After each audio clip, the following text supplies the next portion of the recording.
Bom dia a todos. Acredito que essa aula estará sendo exposta, ou essa minha apresentação, né, estará sendo exposta de manhã. Então eu desejo bom dia a todos, espero que vocês estejam bem. E então, estarei falando sobre Aristóteles e Galileu Galilei, sobre suas contribuições para a física e para a humanidade em si. Como vocês veem aí, o slide é do Felipe. E já agradeço o Felipe também, hein? Vamos lá. Quem não conhece o famoso Aristóteles, né? Talvez há entre nós aqui quem não conheça todas suas obras. Porém, todos nós sabemos que foi um grande filósofo. Suas contribuições foram importantíssimas para a humanidade. E contribuiu também para a física. Mas, como diria o professor Rupert, pipocou, meu amiguinho. Ele pipocou na física. Por quê? Porque os seus fundamentos da física foram todos equivocados e refutados. Ou seja, até mesmo grandes homens, podem errar, e errar feio. E dentre esses homens, Aristóteles errou.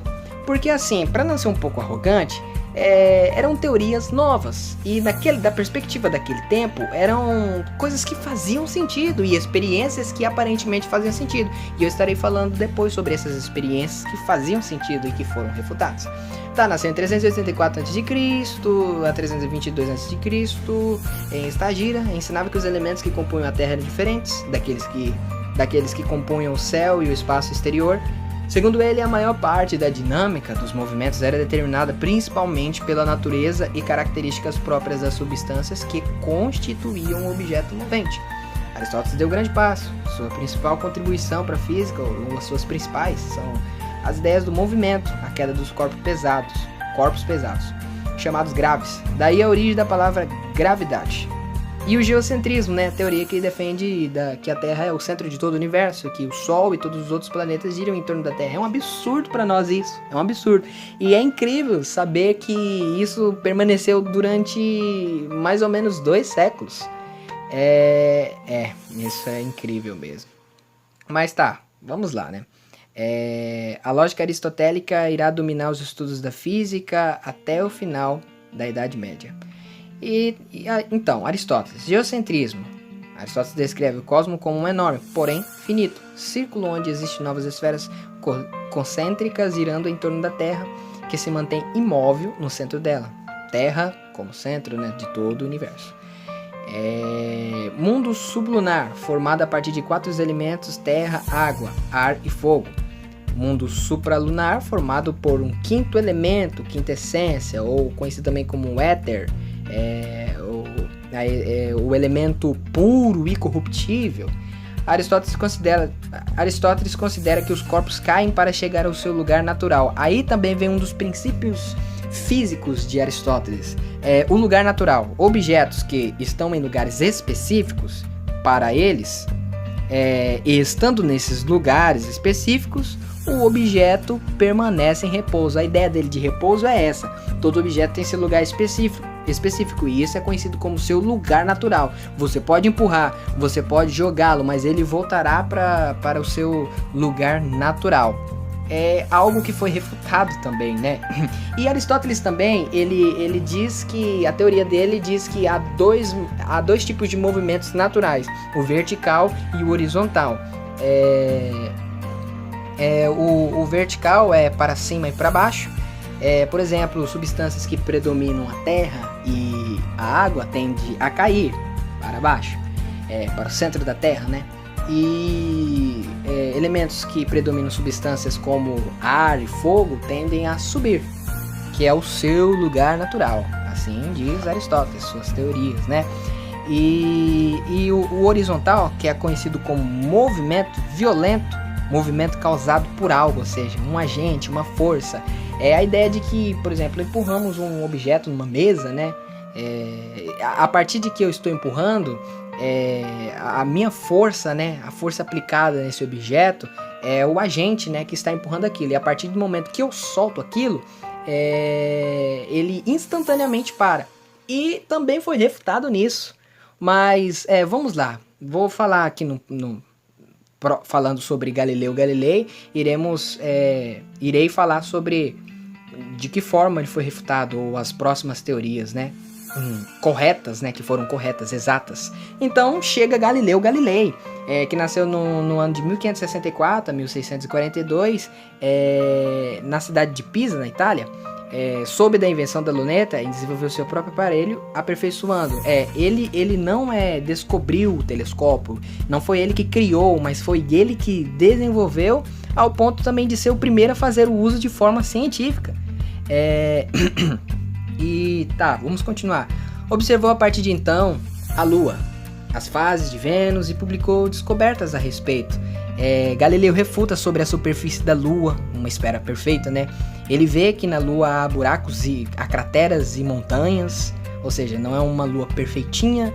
E também descobre que ao redor do planeta Júpiter giram 4 luas, quebrando com a ideia do geocentrismo, e descobriu as fases do planeta Vênus, crescente e minguante. Aí diz, no ano de 1612, publicou alguns estudos referentes às manchas solares, defendendo o heliocentrismo de Copérnico, além de ter lutado sem sucesso contra o dogmatismo e a superstição que acabavam travando a evolução científica. Ele escreveu um texto, após inserir-se mais a fundo na física, sobre o movimento, criticando os pontos de vista de Aristóteles a respeito da queda livre e do movimento. Vou comentar um pouco sobre isso, né? O que Aristóteles chama de lugar natural, nós sabemos que foi refutado pela famosa inércia, né? Que os objetos têm seu estado, não lugar natural, tem seu estado. Alguns permanecem em movimento constante e outros em repouso, né? Dependendo de qual objeto que estamos observando. E a experiência que fazia sentido, por exemplo, empurrar algo numa superfície e depois que soltamos aparentemente instantaneamente, parecia fazer sentido, mas um mínimo detalhe não foi observado, que era a força de atrito. A força de atrito é o que faz parar ou o que faz continuar, porque dependendo da força de atrito nós vemos que objetos continuam a deslizar sobre algo, né? E o que faz esse algo deslizar? Ou seja, a força de atrito, e Aristóteles não perdeu esse mínimo detalhe aí, foi refutado. E sobre seus movimentos movimentos naturais, para cima e para baixo, também tem outra experiência que faz sentido. Por exemplo, pelo senso comum, cada um de nós poderíamos ser levados a crer que uma bola de boliche e uma maçã sendo soltada de uma dada certa altura, claro que aparentemente a bola de boliche ela vai chegar primeiro, ela vai cair primeiro. Aí surge a ideia de que a velocidade é diretamente proporcional à massa do objeto, só que isso foi refutado. Galileu Galilei vai dizer, não, se for desprezado a resistência do ar, eles irão cair ao mesmo tempo. E isso foi provado há cerca de mais ou menos 500 anos depois, quando o astronauta soltou o martelo e a pena, né, na Lua. Ambos caíram ao mesmo tempo. Foi refutado de novo. Galileu foi o primeiro a contestar, o único que até então havia feito descobertas sobre a física, Aristóteles. Ele desenvolveu a balança hidrostática, dando origem posteriormente ao relógio do pêndulo. Eu quero falar sobre isso, eu tenho que falar sobre isso. Olha só, é engraçado. O Galileu Galilei, ele era um católico, né? Ele ia às missas e era, vamos dizer, devoto. Se eu não me engano, ele chegou quase a ser padre, se não me engano. E tudo ocorreu quando então ele foi assistir uma missa e observou como o candelabro pendurado no teto balançava, e observou que ainda que o balanço fosse diminuído de amplitude, o tempo que levava de um lado para o outro não se alterava. Engraçado, né? Enquanto alguns estavam lá prestando atenção na missa, cara, legal, sabe o que eu acabei de imaginar aqui? Interessante. E descobriu isso daí. E nisso ele contribuiu para melhores relógios e também para melhores navegações, né? Desenvolvendo sistemas para melhores navegações. Então, continuando aqui, ele desenvolveu a balança hidrostática, dando origem posteriormente ao relógio do pêndulo. Seus achados astronômicos foram relatados em seu livro Sidereus Nuntius, feito com suas observações realizadas em seu próprio telescópio. Observado as fases de Vênus, ele declarou que a visão de Copérnico de que o Sol era o centro do universo era correta, e não a visão de Aristóteles, que declarava que a Terra era o centro. Então vamos lá. Vamos concluir, né? Aristóteles criou teorias sobre o mundo, como o mundo físico funciona, porém todas teorias sobre a física erradas. Mas outros amantes da física e da matemática surgiram com teorias mais exatas e comprovadas, dentre eles Galileu Galilei. Galileu Galilei foi quem descobriu a lei dos corpos, entendendo o movimento destes, e é considerado um dos fundadores do método experimental e da ciência moderna. Aristóteles também tinha sua própria teoria do movimento, que agora é considerada incorreta. Mas também quero falar que, mesmo Galileu Galilei sendo o cara aparentemente, ele também se equivocou, porque ele não acreditava nos cometas, achando que era uma miragem e que a Lua não tivesse influência sobre os oceanos, o que já foi comprovado que tem sim influência. Então, grandes homens também erram, como eu já disse, ao criar teorias erradas. Aristóteles abriu um caminho para a verdade para pessoas que desejavam lhe provar errado. Então é isso aí.